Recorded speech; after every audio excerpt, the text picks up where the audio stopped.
Sean bienvenidos al segmento Todas las preguntas son bienvenidas. Y ustedes son mi público de hoy, así que tienen que aplaudir, tienen que participar, porque voy a entrevistar a JV. De este mes de septiembre estamos comenzando una temporada nueva sobre enseñanza sobre el dinero. Como vieron ya la enseñanza que está espectacular. Y todo el mes de septiembre vamos a estar haciendo este segmento de preguntas. Todas preguntas son bienvenidas. Y los miércoles, ¿cuántos nos siguen en las redes sociales? A ver, nos siguen en Instagram, Facebook, YouTube, perfecto. Si no nos sigues, este es el momento para que abras tu celular, busques @Eclesia Miami, le des follow, le das seguir para que estés atento al momento de las preguntas. Los miércoles aquí la asistente del departamento creativo va a postear esa cajita de preguntas donde tú vas a poder colocar tus preguntas. Y hoy tengo preguntas de personas que escribieron esta semana. Tengo 2 preguntas que vamos a hacer de esta parte, y luego de responder estas 2 preguntas les voy a dar la oportunidad a que alguno del público, ¿dónde está mi público? Eso. Y también nuestra comunidad online, ya saben, tienen que seguirnos y mandar las preguntas. Y tenemos 2 preguntas de la comunidad online. Bueno, de todo el mundo, pero desde online, pues. Sí. La primera pregunta dice: ¿existe alguna bendición, JV, al momento de ofrendar o diezmar? Esta pregunta la dijo @Sergio. Gracias, Sergio. Es una gran pregunta. No sé si ustedes han notado que en Eclesia Miami no hablamos de diezmo y ofrenda. Ustedes han visto eso, ¿verdad? Sí. Claro que lo he visto, por eso es que algunos de ustedes están aquí. ¿Ok? Sí, claro. ¿Tú por qué es Eclesia Miami? Porque allá no andan fregando con la plata. ¿Ok? Pero eso tiene una razón de ser. Pero esto es una pregunta muy válida. O sea, ¿hay alguna bendición o retribución, por decirlo así, por diezmar y ofrendar? Tengo que crear un contexto. ¿Qué dice la Biblia de los diezmos y las ofrendas? ¿Y por qué nosotros en Iglesia Miami no hablamos de diezmos y ofrendas? Y yo respeto como lo hacen en otras iglesias, otras comunidades. Pero la Biblia dice, habla del propósito de los diezmos y las ofrendas. ¿Para qué fueron creados? Les voy a explicar. Principalmente para el sostenimiento de la casa de Dios en el Antiguo Testamento. Cuando estaban las 12 tribus y llegaron a la tierra prometida en Canaán, esa tierra la repartieron entre todas las tribus, pero había una tribu de las 12, había una que era la tribu de Leví. Y esa tribu que llaman los levitas eran los encargados, eran como decir los pastores de la época, los encargados de lo que llamaban de los utensilios del templo. Y ellos no recibieron tierra. O sea, de esa tierra prometida la partieron no en 12, sino en 11. Para que estos ministros pudieran dedicarse de tiempo completo a la obra de Dios y a servir a las otras 11 tribus. Entonces, ¿qué dice Dios? Necesito que ustedes, que si recibieron tierras, fueron bendecidos con tierra, aparten un 10% y unas ofrendas para sostener a la única tribu que yo no le di nada, para que ellos puedan trabajar de tiempo completo esto y servirles a ustedes en su espiritualidad. ¿Me estoy haciendo entender? Hago una pregunta. ¿Ustedes creen que las comunidades espirituales, por ejemplo, Eclesia Miami, todavía necesita ayuda financiera para sostener a las personas que trabajamos aquí eso? Ok, ustedes dirán, pero entonces ¿por qué no hablamos de diezmo y ofrenda? Porque la necesidad hasta cierto punto existe, pero ya no se suple de la misma manera. O por lo menos eso es lo que nosotros pensamos aquí. ¿Ok? ¿En qué sentido? Los diezmos y las ofrendas son como cuando un niño va a aprender a montar bicicleta. Y esa bicicleta, un niño que nunca ha montado, le ponen unas rueditas atrás de entrenamiento. ¿Ustedes han visto las rueditas que le ponen? Pregunta, ¿la bicicleta fue creada para ser montada con esas 2 rueditas? ¿Pero por qué se las ponen? Para que el niño se entrene y llegue el momento que le pueda quitar las rueditas y pueda disfrutar en libertad el montar esa bicicleta. ¿Me estoy haciendo entender? Ok, los diezmos y las ofrendas no es el plan, el propósito de Dios. El propósito de Dios es que nosotros aprendamos a ser generosos. ¿Ok? ¿Qué significa eso? Que tú tengas autoridad sobre las finanzas, sobre los recursos. No los recursos tengan autoridad sobre ti. Que tú entiendas que todo lo que tú tienes proviene de Dios y aprendas a dar con liberalidad. Entonces, una comunidad que está en diezmo y ofrenda por años es como un niño que ahora tiene 25 años y sigue montando bicicleta con rueditas de entrenamiento. ¿Me estoy haciendo entender? Entonces, las rueditas son importantes, pero la iglesia tiene que graduarse de eso. ¿El problema cuál es? El problema es que aquí hay personas que se aprovechan de que no hay rueditas. Y dicen, bueno, aquí no piden, qué chévere, ¿entiendes? Pero eso es lo que manifiesta, o sea, cuando yo veo eso, hay una partecita mía que dice, ¿será que pongo rueditas? es normal que yo sienta la tentación de poner rueditas, ¿verdad? Y hay gente que me ha dicho, oye, pon rueditas y grandes, por favor.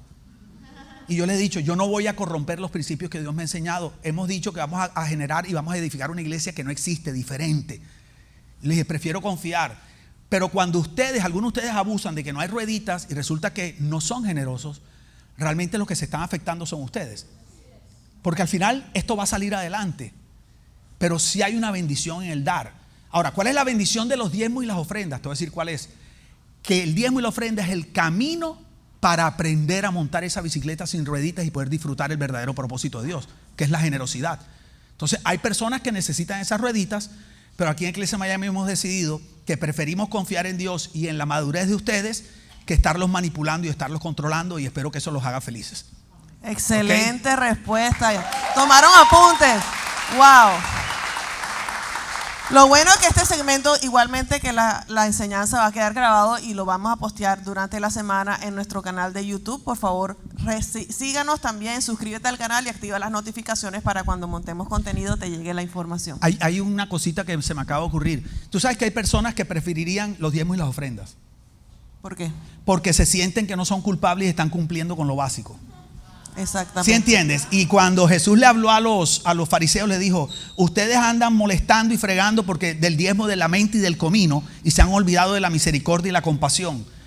Dice, lo cual es más importante y sin haber dejado lo otro. O sea, hay personas que con tal de no vivir en la libertad y la generosidad, les da tanto temor que prefieren andar con rueditas toda su vida y se pierden la libertad de vivir en autoridad sobre los recursos. Excelente aporte. Queremos en esta casa que nuestra comunidad viva en libertad financiera. Eso es. Y que puedan disfrutar de la vida abundante que Dios nos dio. Segunda pregunta, @George dice, ¿cómo debería un joven sin experiencia o dinero empezar a ganar dinero o invertirlo de manera correcta? Muy buena pregunta. Cuando me dijeron que me iban a hacer esa pregunta, yo fui a hablar con el experto de eso, que es Johnny. Yo le dije, Johnny, ven acá, me hicieron esta pregunta, dame un consejo. Yo pienso que estamos viviendo en una época de mucha oportunidad para los jóvenes. Sea a la vez que no es una época fácil, porque, por ejemplo, nuestros padres podían comprar casa más fácil que nosotros. Antes comprar una casa no te demandaba ganar tanto salario. Y yo, no dices que la inflación. No, es que antes la casa era, por decirte, el 20% de tu salario. Hoy en día la casa puede ser el 50 o 60% de lo que tú te ganas. Entonces, por eso tenemos, Miami, por ejemplo, ya no solo están rentando, ya no rentan casas, ya no rentan cuartos, ahora rentan camas. Increíble. O sea, una cama con el derecho a hacer pipí 2 veces en el baño, como queriendo decir. ¿Por qué? Porque no hay dinero. Entonces, por un lado es más difícil, pero jamás había habido tanta oportunidad para emprender como en este tiempo. Así es. Entonces, ¿qué es lo que sucede? Que tenemos la generación más inteligente, con más recursos a nivel de YouTube. O sea, tú te metes en internet y pones, quiero clases de guitarra. Ahí están las clases de guitarra. A Dani le regalamos una guitarra de cumpleaños y la guitarra es una guitarra, una cosa del futuro. Y tiene una computadora y la clase misma le da clases. Es una cosa que yo, esta vaina que es. O sea, yo me acuerdo yo cuando aprendí guitarra con el cassette y era aquí, para adelante, para atrás, aquí, para adelante, y se salía. Entonces el lápiz, Ricky. Entonces estamos en un momento donde hay muchos recursos para aprender, muchas plataformas online, pero al mismo tiempo estamos en una época donde hay una generación que se siente muy entitled y no le gusta trabajar. ¿Ok? Porque las mismas redes sociales y todo esto le está haciendo creer a la generación de hoy que hacerse rico es fácil. Entonces quieren hacerse ricos jugando basquetbol, pero resulta que para tú ser el basquetbolista que se hace rico es más difícil que cortando grama. ¿Ok? El porcentaje de gente que llega a la NBA es chiquitito. Quieren hacerse ricos siendo influencer y creen que ser influencer es poner 2 o 3 videos chistosísimos, te vas a volver viral y entonces te vas a volver millonario y vas a vivir en la mansión del influencer, que no vive en la mansión, sino que la renta para que tú pienses que vive en la mansión. Entonces, hoy hay muchas maneras. Entonces, yo sugeriría, número 1, tienes que trabajar. Nadie prospera si primero no se quema las pestañas. Porque easy comes, easy goes. No hay dinero fácil, es una mentira. ¿Ok? Sobre todo sostenible. Entonces, tienes que tener ética de trabajo. Segundo, tienes que atreverte a buscar cosas nuevas. Tercero, tienes que educarte. Tienes que capacitarte. Yo acabo de sacar una licencia de seguros por propaganda política no pagada. ¿Ok? Acabo de sacar una licencia de seguros y hay gente que me ha dicho, ay, pregúntame si fue fácil. muy duro. A los 57 para 58 mis neuronas estaban como, ¿cómo se te ocurre a ti, a estas alturas del partido, ponerme a aprender acerca de seguros de vida y seguros de salud? O sea, ¿en qué cabeza te cabe eso? En un alma que prospera. Entonces, ¿qué pasa? Entonces, tienes que trabajar, tienes que aprender a producir, a tener un income stream, y tienes que aprender a invertir ese dinero y entender que no te lo tienes que gastar en tu juventud. Termino con esto. Los jóvenes viven engañados porque hay un engaño en la adolescencia y la juventud, como si toda la vida fueran esos años. Y tú sientes que si no te revientas en esos años y disfrutas y rumbeas y la cosa, no disfrutaste la vida. Y resulta que son los años más productivos, con más energía y que más tiempo tienes. Tú quieres escribir un libro, ahí es que tienes que escribir un libro. Tú quieres comenzar una empresa, ahí es que tienes que comenzar una empresa. Y entender que es mejor que te queme las pestañas los primeros 40 años y te retires más joven que todo el mundo y disfrutes la vida. Come on, ¿Okay? yes. Un aplauso, tremenda respuesta, excelente. Y bueno, ahora vamos a dar la oportunidad a que nuestro público, o sea, ustedes, puedan hacer 2 preguntas. Importante, preguntas. Sí, no es aporte. No aporte, testimonio, quiero contarles que Y el que otro tenga una día, empresa de inversiones. No, ¿ok? No me interesa. Pregunta, si después de las preguntas, según el horario que tenemos establecido de término de la reunión, hay espacio para un aporte, con mucho gusto lo escuchamos, pero primero demos paso a las preguntas. Y tengo tiempo para 2. ¿Alguien tiene una pregunta? Eso, Aquí adelante. aquí adelante. Ahí está, el micrófono para que te Le grabado. pregunto algo, pastor. Con mi edad, 74 años que tengo, ¿puedo comenzar trabajando, no? No lo digo ganándome cualquier cosa, sino trabajando. ¿Puedo comenzar una vida productiva, ganando, haciendo una empresa, cualquier actividad productiva? ¿Lo puedo hacer ahorita? Ok, claro, pero te voy a contestar primero que usted no parece de 74 años. Usted sí. No, mentira. Usted no parece de 74 años. Mentira. Quiero decirte algo. Lógicamente hay menos energía. Yo sé, pero ella cocina, ella vende, sí, ella tiene su pero te iba a decir, emprendimiento. pero hay mucho más sabiduría. No solo hay recursos, tienes más relaciones, entonces, ¿yo qué sugeriría? Esta es mi opinión y lo voy a hablar desde mi parte. Yo no tengo 74, pero no tengo 34. Porque yo voy para 60 pronto. ¿Qué hice yo cuando quise empezar a cambiar la visión de la iglesia? Yo me pregunté lo mismo que tú. ¿Puede un pastor o un líder espiritual a los 50 generar o edificar una comunidad donde los jóvenes sientan que es su casa? Y yo dije, sí puedo. La pregunta es ¿con quién lo voy a hacer? Y me di cuenta que necesitaba la fuerza de los jóvenes y la creatividad de los jóvenes para poder ser productivo en un área que a mí me iba a costar. Entonces, ¿qué hice yo? La directora creativa fue mi sobrina, que tenía 19 años. Pero yo no la tenía dando ideas. Ella estaba en la mesa donde se tomaban las decisiones. Y al principio fue duro. Entonces, ¿qué hice? Yo pienso que todo proyecto es la sumatoria del equipo que tú armes para ese proyecto. Sola no lo vas a sacar adelante ni a los 25. Porque es verdad el refrán que dice que solo lo hago más rápido, pero juntos llegamos más lejos. El éxito de la generación en la que estamos es lo que llaman el principio de la colaboración. Que lo trajo Apple, lo trajo Microsoft y todo Google, toda esta gente. O sea, es con colaboración. A mí me tocó aprender después de viejito a escuchar consejos, a entender que yo no siempre tenía la razón, que había gente que tenía mejores ideas que yo. Entonces, ¿qué te sugeriría? Primero, tener una idea de Ella qué tiene un emprendimiento de comida. Entonces, pero yo buscaría personas jóvenes que entienden cómo funciona la economía hoy. Por ejemplo, cómo se usan las redes, porque uno cree que las redes son como un videito. No, cómo se usan, cómo son lo que llaman los metrics de las redes para saber dónde gusta más tu producto. O sea, todas esas cosas que tú y yo no entendemos, ¿ok? Pero que nos ahorran trabajo y nos permiten ser más eficaces. Entonces, mi respuesta es, sí puedes ser súper exitosa. Hay testimonios de personas de tu edad extremadamente exitosas, pero todas esas personas se han rodeado de las personas indicadas para ayudarle a sacar su emprendimiento hacia adelante. Excelente, un aplauso. Y bueno, otra pregunta, creo que por allá levantaron la mano, allá atrás. Eso. Un joven, eso. Esto es algo que yo leí y tenía una pregunta que ¿por qué es más difícil que un rico llegue al reino de los cielos? Muy bien. Se puso teológico. ¿Cómo es tu nombre? Víctor. Ah, tocayo mío. Yo soy José Víctor. Víctor, gran pregunta. La razón tiene que ver un poquito con lo que aprendimos hoy. ¿Ok?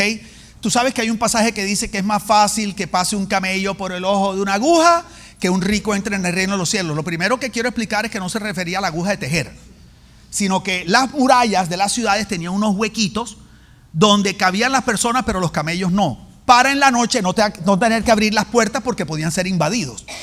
Entonces en la noche la fortificación quedaba cerrada y la gente, que los mercaderes que llegaban de noche, tenían que meterse por lo que llamaban la aguja.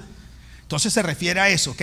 Y lo segundo, ¿por qué razón? Porque las personas ricas usualmente tienen su confianza en el dinero y les es más difícil confiar en Dios o confiar en otros porque están acostumbrados a comprarlo todo y creen que tienen acceso a todo. Les voy a dar un ejemplo de la vida real, ¿ok?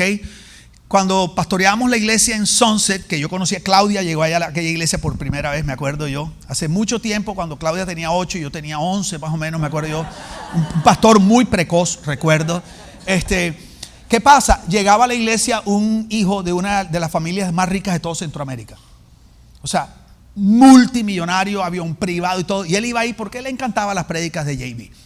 ¿Qué pasa? Él sufría de una enfermedad que se llama fibrosis quística, que creo que es que le van cristalizando los pulmones. Y esa enfermedad dice que tú vives máximo 33 años, 34. Y él empezó a llegar a la iglesia a los 31, 32. Cuando cumplió 33, yo me acuerdo que él llegaba con su tanque de oxígeno, multimillonario. Pero no había manera. O sea, el dinero no podía comprar su sanidad. Oigan esto. Entonces le tuvieron que hacer una operación y a nosotros nos invitaron a Los Ángeles a acompañarlo porque le iban a hacer unos trasplantes de pulmón. Y recuerdo que nos bajaron a nosotros en el Península Hotel como $2,500 la noche. Y yo decía, wow, me gustó tanto que a la semana siguiente Dios nos tenía El Salvador durmiendo en un colchón en el suelo como diciendo, no se me acostumbre mucho. ¿Ok? ¿Te acuerdas? Y con 2 Rottweiler al lado ladrando. Decía, Señor mío, no te olvides que tú eres misionero. Ok. Y el colchón estaba para un lado, entonces nos íbamos rodando y terminamos los dos, me acuerdo, a un lado del colchón. Y entonces íbamos al hospital y yo llevaba mi piano y nos íbamos a la capilla del hospital y eso llegaban los millonarios porque como no podían hacer nada, el dinero, pero ya, ¿qué pasa? Lo operaron y en el postoperatorio murió. Oye esto, mientras no podían hacer nada con el dinero, nos llamaron, nos invitaron, nos pidieron que oráramos todo el tiempo. En el momento que el muchacho oró, nos mandaron de vuelta, más nunca nos llamaron. No solo eso, este muchacho después me enteré que le había dejado una herencia a la iglesia. Y la mamá de este muchacho falsificó las firmas y nos quitó el dinero de la iglesia, pero no solo eso, le quitó los nietos a la viuda de su hijo. O sea, ¿qué quiero decirte? Lastimosamente, las personas ricas creen que su poder es el tener y creen que con eso pueden comprarlo todo. Entonces es muy difícil que alguien que, como hablamos hoy, tiene la corrupción interna y la avaricia porque cree que con el dinero tiene poder, tiene aceptación, que alguien un día le diga, tienes que confiar tu vida en Dios, cuando lo que lo llevó a esa avaricia es que precisamente no puede confiar en nadie, porque lo que es una persona independiente que va solo por la vida.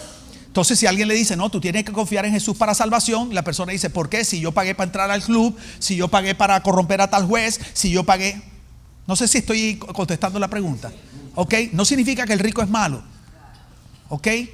Lo que significa es que les voy a decir algo que no dije en la primera, que dije en la primera enseñanza, no dije aquí. Este asunto que lo que corrompe no es lo que entra, sino lo que sale. Quiero decirles algo. A veces la gente dice, no, es que apenas recibió dinero se corrompió. No. El dinero hizo que aflorara la corrupción que tenía dentro, que es muy diferente. ¿Ok? Bueno, lamentablemente se nos fue el tiempo. Si quedaron con alguna pregunta, recuerden, estén atentos la a la hacer por Instagram también, la cajita de preguntas en Instagram. Nos mandan un DM o cualquier cosita y con mucho gusto les responderemos su pregunta.